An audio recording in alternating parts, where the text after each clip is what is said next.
It's ridiculous how often the save the cat moment involves an actual cat. I often find the blatant attempts at like, I'm actually a good person, to be a bit insincere, because not only is it a save the cat moment, it's kind of a meet cute. For Save the Cat being the title of the whole book methodology, whatever, there's like one page on what Save the Cat actually is. Hi there, I'm Nicole Wilbur. I am a writer and a story nerd, and today we're talking about how you write that Save the Cat moment. Because I recently got edits back from my agent, and she went in there and was like, we need Save the Cat moments for these two characters very early on. And I was like, well, number one, yay, craft books are happening in the real world. And number two, oh God. Watch out! Where'd he go? It's that darn cat. I've never sat down and been like, I'm writing a Save the Cat moment before. I haven't felt the need to do that. So I'm going to kind of walk you through all kind of the research I did into how to write a Save the Cat moment, because it literally I have Save the Cat Writes a Novel up right here. It is 3 paragraphs. Obviously, Save the Cat is a term broadly used for a moment where the character does something redeemable, right? That's kind of what we all think of it as, like, oh yeah, that person is not sucky because like they're nice to animals. Let me read the definition for you from the book.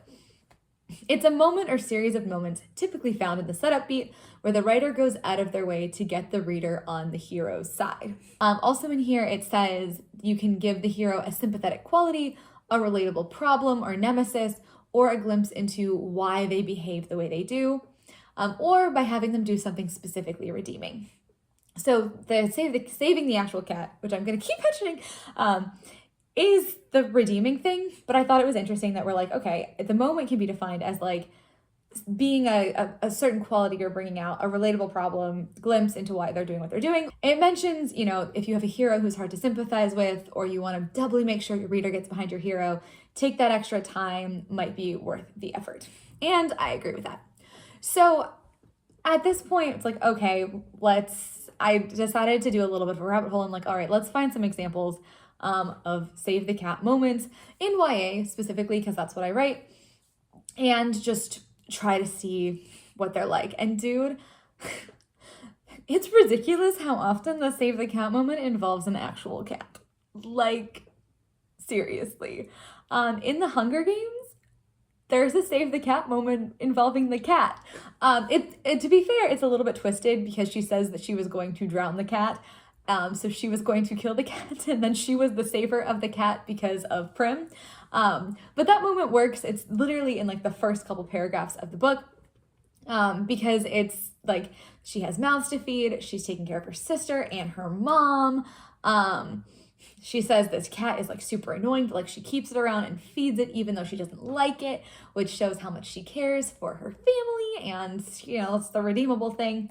And there's also that moment in the first chapter where she goes to Prim and she does like, what's your tail, little duck? And she like tucks her little blouse into her skirt, which I always thought was such a beautiful visual, and like a caring moment. Next, I looked at the Inheritance Games, and yes, the very first chapter, which kind of is a prologue but is not labeled as one, is Avery playing chess with the homeless man at the beginning and buying breakfast for him. And she talks about how she always tries to buy breakfast for him without like actually making it feel like charity. And that is very much a Save the Cat moment. I actually dove more into that. Last year I did a whole series, like 4 articles on the opening of the Inheritance Games. Also, where is the movie for that book? That book has like now 1 trilogy, a spin-off trilogy, a bridge book. Like there's so much stuff. Like where is your movie, Inheritance Games? Come on. Anyways, if you're interested, my Substack is linked below, and I get into kind of analyzing the first chapters of those, including the Save the Cat moment.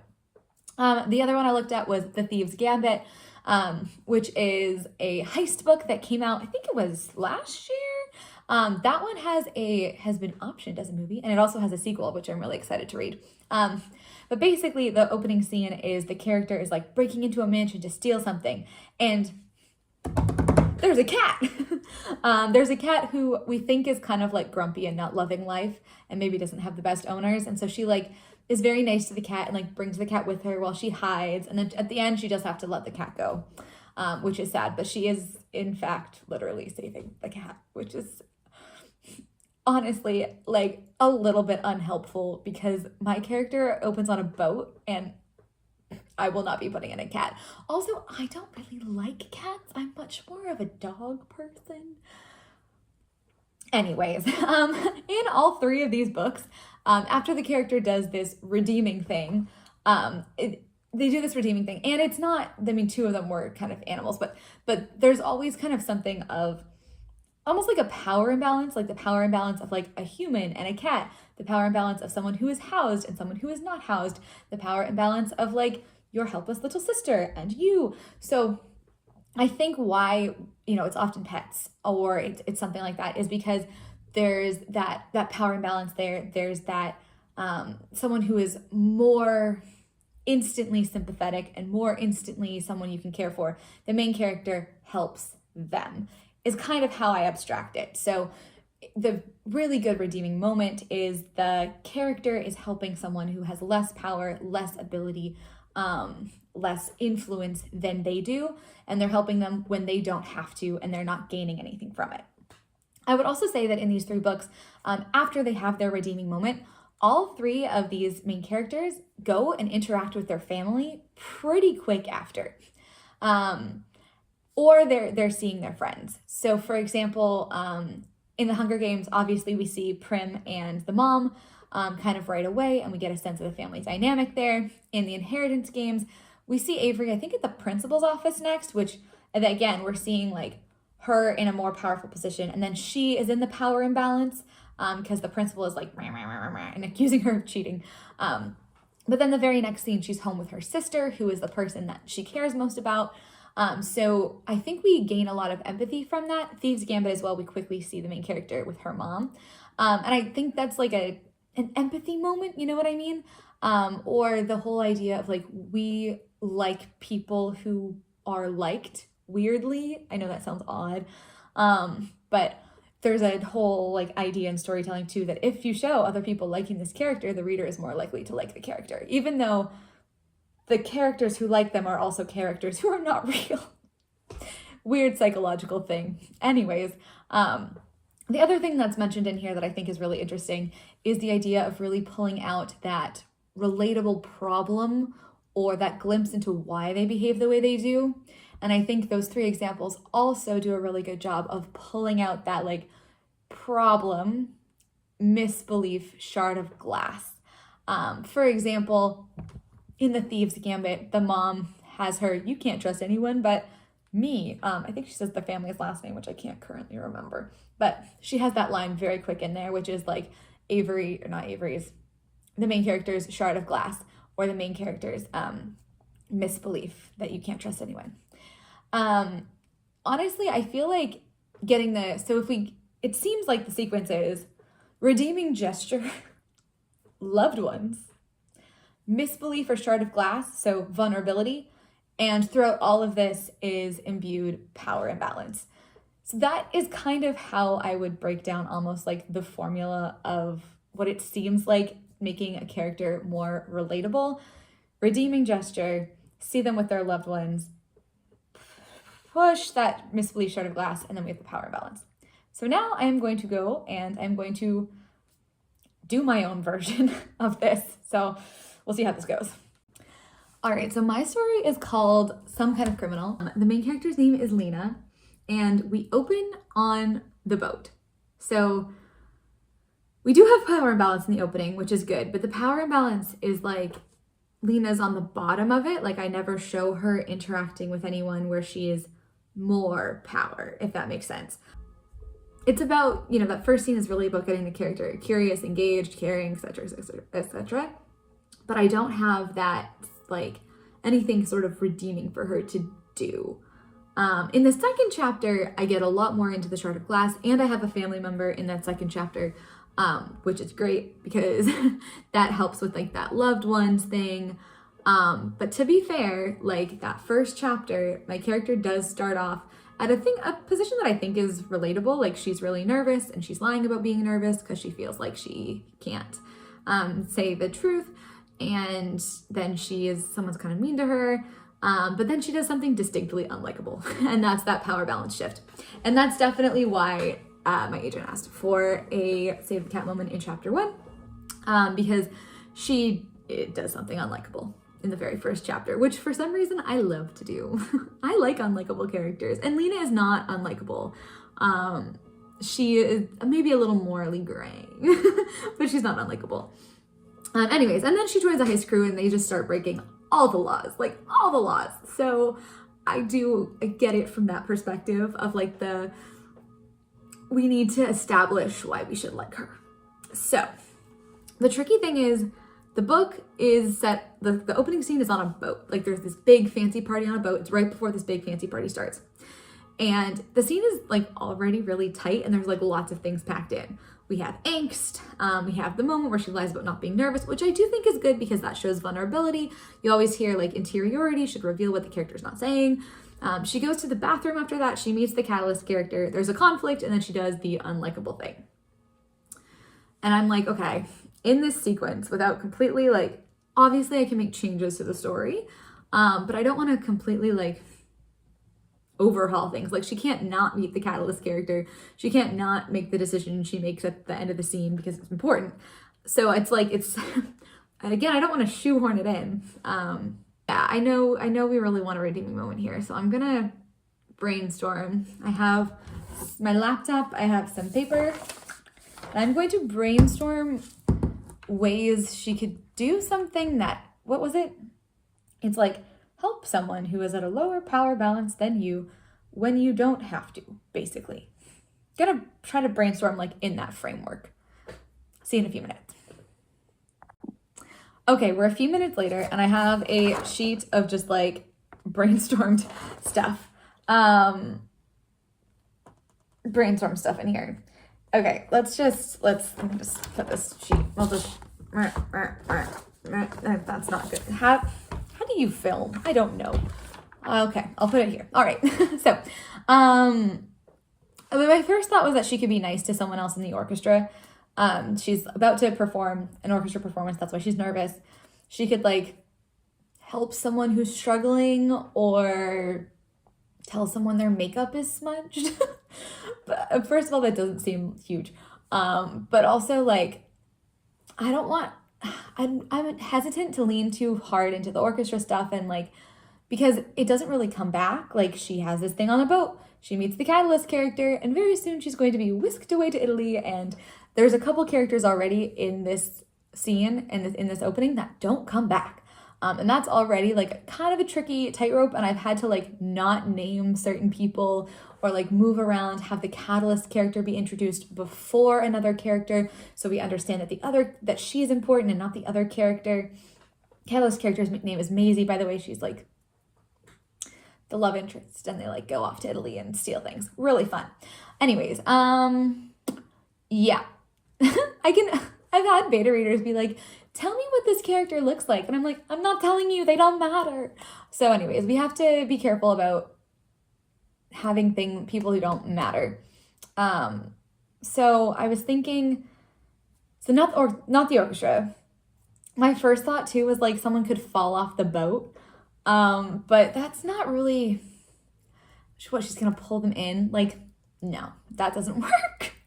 And then so I keep thinking on this power imbalance thing, and I'm like, okay, there's that quote about like, look at how someone treats their inferiors, not their equals. And I don't actually think that this is an inferior, but like implied status, right, on a boat is you'd have like the guests, you'd have the musicians, and then you might have like the caterers and the waiters and stuff being in some people's eyes like a lower level of status, right?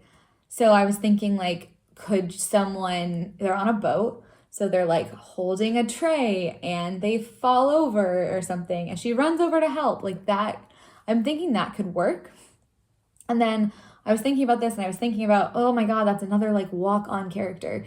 And remember, we have walk-on characters and we have like minor characters, and minor characters like you do characterize a little bit like they're side characters. They have a name, they have some like characteristics and stuff. Walk-on is literally like they're there for one purpose and then they are gone. And I don't want to shine a lamp on any other random characters who are not coming back. So then I thought, just at the end of my brainstorm there, what if Maisie, my catalyst character, is somehow being a waiter or waitress on this thing? She's not. She's there to steal shit, but she could be faking it and then could like drop the tray on some rich person who's then like mean to her or something. And then Lena, being a musician who's like a little bit above, could like sneak in and help. I'm thinking that could be the way to go, because then we're not having extra characters, but we also have like almost like a more memorable meeting, because right now they just like meet at the bathroom door. So if she's like literally like dropping canapes on some guy's like $30,000 shoes, do shoes ever cost $30,000? I don't know.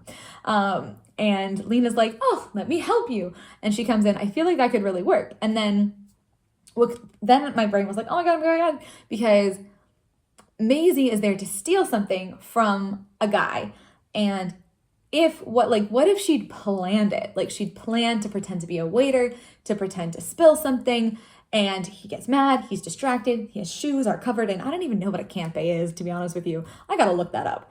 But his shoes are covered in thing, and she's like, okay, uses it to steal thing from him. Lena comes in and is like saving her, helping her, thinking she's doing a good thing. The audience is like, oh, so nice, she's helping the caterer.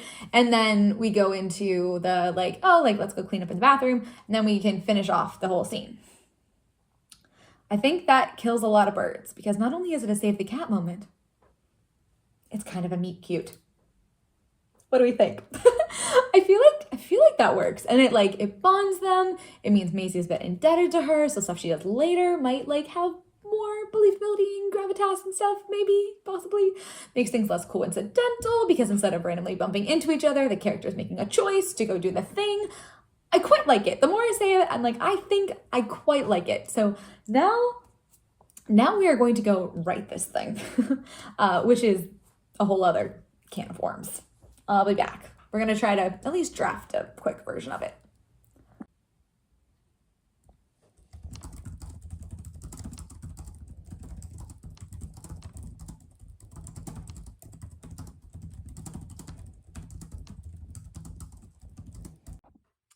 Okay, it's a little while later, and I have the like bones of it, and I actually quite like it. It gave me a chance to have her like think a little bit and have her like a little bit more interiority just on like her thoughts on being a musician. Like, oh, I'm this musician playing at this fundraiser. Like, I'm not a guest, but I'm not like thought of as staff, and like to reflect on that a little bit. And I managed to get in some fun lines. Like, where's one of them? Let me see if I can find it. Yeah. The man looks scandalized by her lack of balance. Like, as staff, she was supposed to be immune to buoyancy. I like that. That's fun. There's some stuff in there. And then I put the tray down behind me and took the girl's arm to steady her. She glanced at me, her lips quirking up into a satisfied smile, almost as if she expected to see me there. Her eyes were the warmest brown. Something in me jolted, and it wasn't the shock of the chilly wind leaking through the door. I don't know, there's fun stuff in there. It's fun to write new words in an old project. And this is like part of a scene. The only thing I'm a little worried about is it being too many things, because like she has a moment in the first scene with the conductor. She has this moment now, and then she has the moment at the end. And I'm worried it might be a little whiplashy, like a little too fast-paced. But we'll see, right? We'll see what my agent says, and that's still a crazy thing to say. I think it works as a save the cat moment. I'm gonna be honest, I have never gone into a book before being like, how do I make this character likable? Because I often find the blatant attempts at like, I'm actually a good person, to be a bit insincere. I'm trying to think of examples of them, but like, I don't know. It's the whole thing where a character's motivation is never like, I'm going to do it because it's the right thing to do. Like, I want to save the world because I must save the world. It's the world, like things like that.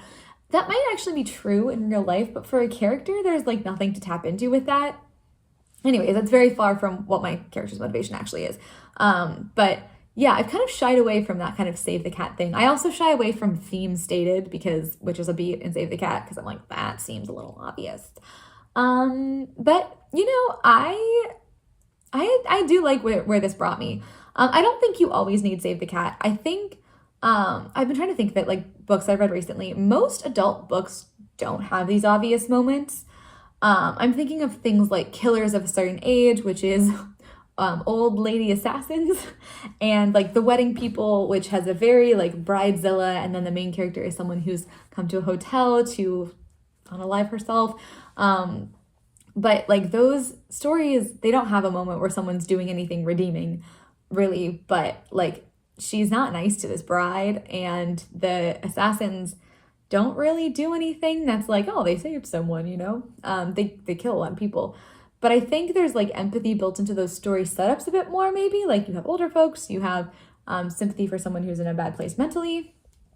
I also think, so maybe it's more like, it's a bigger deal, I think, in YA, because YA tends to have like stronger story elements that leans it almost a little bit more towards that like screenwriting tendency. But also romances tend not to have them either. For like relatability in romances, it tends to lean more into that like vulnerability or personality. Like I pulled out Heretics Anonymous, and like he's likable just because he's like funny. And you get the vulnerability of his shard of glass being his dad and stuff. So yeah, that was interesting. But basically, I think in this case and in the books that I said as examples, those examples, Hunger Games is not a comp for me, but Inheritance Games and Thieves Gambit are comps. And they both very much have this moment, this Save the Cat moment, obviously. And so that's why I'm like, yes, you don't have to take every single suggestion, right? But this one I'm like, yes, I'm going to have it in because my comps do this. My comps very clearly have that like redeeming moment. And that makes sense because they're stories where, the character is about to inherit a huge sum of money in the inheritance games. You have someone who is just going to steal a bunch of shit in Thieves Gambit, which is similar to mine. So it makes sense, especially for teenagers, to give that like point of relatability before they go off into like very far away from relatability. So thank you so much for watching. My name's Nicole Wilbur. Remember, you can check out the Substack. It's linked below on the Inheritance Games. I also chat about how I got my agent and what that edit letter looked like in the videos I'm going to link here. If you like this video, give it a big thumbs up. I would love to hear if you've put Save the Cat moments in your book. How did that go for you? What do you think about it? Or do you think it's just kind of like a blatant cliche thing? I would love to hear your opinion. Thanks so much for watching, and I will see you next time, next Friday.